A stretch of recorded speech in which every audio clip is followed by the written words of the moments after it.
রাজশাহী, বাগান্না, বগুড়া, নওগাঁ সব এলাকার কন্টেন্ট ক্রিয়েটররা যখন একসাথে হয় তখন সবাই মিলে কতটা মজা করতে পারে বলেন তো। আজকে আপনাদেরকে সেটাই দেখাবো। আসসালামু আলাইকুম এভরিওয়ান, কেমন আছেন আপনারা সবাই? It's me Arisha. আজকে আপনাদেরকে দেখাবো কেশরহাটের কন্টেন্ট ক্রিয়েটর মিলন মেলা 2025-এ যে ঠিক কতটা এনজয় করেছি। তো আমরা দেখতেই পাচ্ছেন সতর ভাইয়ার আমাদের গাড়ি একসাথে পাল্লাপাল্লি দিয়ে যাচ্ছিল, কারণ আমরা যেহেতু রাস্তা চিনি না, তো সতর আপার জামাই আমাদেরকে রাস্তা চিনিয়ে নিয়ে যাচ্ছিল। আর প্রথমেই ঢোকার পথে সুন্দর করে লাল গালিচা দেওয়া ছিল, তো গালিচার উপর দিয়ে আমরা সুন্দর করে হেঁটে হেঁটে চলে আসছিলাম। আর এসেই প্রথমেই কিউট মাম্মাটার সাথে দেখা, যে আমার ভিডিও নাকি অনেক বেশি পছন্দ করে, আমাকে দেখে একদম দৌড়ে আমার কাছে চলে এসেছিল। আমার বিষয়টা খুবই ভালো লেগেছিল। তো তার সাথে কিছু ছবি ভিডিও নেওয়ার পর আমরা চলে আসি, আর এইখানে ভাইয়া সবার সাথে পরিচিত হচ্ছিল। আর তারপরে মঞ্চে উঠে সবার উদ্দেশ্যে কিছু বক্তৃতা রাখে, যার মেইন পয়েন্ট ছিল যে কন্টেন্ট নিজেকে তৈরি করতে হবে, কারো উপর ভরসা করে ভাইরাল হওয়ার চিন্তা করে লাভ নেই, নিজের যোগ্যতা অনুযায়ী ভাইরাল হতে হবে, যাতে লোক কন্টেন্ট ক্রিয়েটারকে কন্টেন্ট ক্রিয়েটারই বলে, টিকটকার না বলতে পারে। তো সবকিছুর মাঝে আমি একটা জিনিস খেয়াল করতেছিলাম গাইস, সব আপুরা এত সুন্দর সুন্দর করে মেকআপ করে আসছে, বাট আমি দেখেন জাস্ট একটু আইলাইনার আর লিপস্টিক দিয়ে চলে আসছি। অ্যাকচুয়ালি আমি এর বেশি কিছু পারি না গাইস। এমন না যে আসলে আমি মেকআপ না করে চলে আসি কারণ আমি অনেক বেশি সুন্দরী, বাট আমি মেকআপ করি না কারণ আমি মেকআপ করতে পারি না।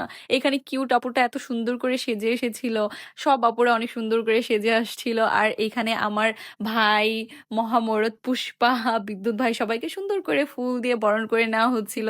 তারপরে সবাই যে যার মতো কিছুটা বক্তৃতা দেয়, এরপর গান নাচ অনেক কিছু হয়, বাট আমার কিছু প্রিয় মুখের সাথে দেখা হয়ে যায় যারা আমার সাথে ছবি তুলতে চাচ্ছিল, তো আমি সবার সাথে একটু সেলফি নিচ্ছিলাম। এরপর ওয়াটার পার্কে যেহেতু আমরা চলে এসেছি, তো ওয়াটার পার্কের ওয়াটারে একটু নিজেকে ফ্রেশ করে নিয়েছিলাম, কারণ আজ সেই দিনটা এত গরম ছিল, প্রচন্ড রোদ ছিল। তো আমি এখানে পানিতে কিছুক্ষণ পা ডুবিয়ে একটু রিল্যাক্স নিয়েছিলাম। তারপর আমি ঘুরে ঘুরে এই পুরো পার্কটা দেখতেছিলাম। আসলে পার্কটা কিন্তু অনেক সুন্দর। এটা ছিল হলো কেশরহাটের মিরাকেল ওয়াটার পার্ক। আর প্রচন্ড গরমের কারণে গলা একদম শুকিয়ে গিয়েছিল, তাই এখানে আমরা আইসক্রিম খাচ্ছিলাম। তবে আইসক্রিম কিন্তু খাওয়াইছে একটা ছোট ভাই। তো তারপর আমরা সবাই মিলে চলে আসি খাবার খাইতে। আর এইখানে কিন্তু আমাদের সবাইকে রাজশাহীর বিখ্যাত কালাভুনা খাইতে দিছিল, তো আমরা সবাই মজা করে বেশ কালাভুনাটা খাই। তারপর আবারও সেই সেলফি তুলতে চলে যাই, কারণ আজকে কিন্তু সব কন্টেন্ট ক্রিয়েটাররা একসাথে হয়েছে। আজকে সবাই মিলে ছবি তুলবে না তা কি হয়?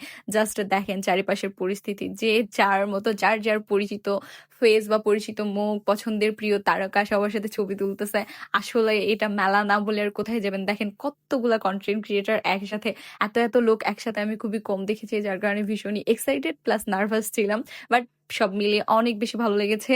আর এখানে যাওয়ার পর অনেক প্রিয় প্রিয় মানুষ পেয়েছি, এটা সবচাইতে বড় ব্লেসিং। তো সবাই ভালো থাকবেন, সুস্থ থাকবেন, আমার জন্য দোয়া করবেন। নেক্সট টাইম কোনো মিলন মেলায় ইনশাল্লাহ আবারও সবার সাথে দেখা হবে। আল্লাহ হাফিজ।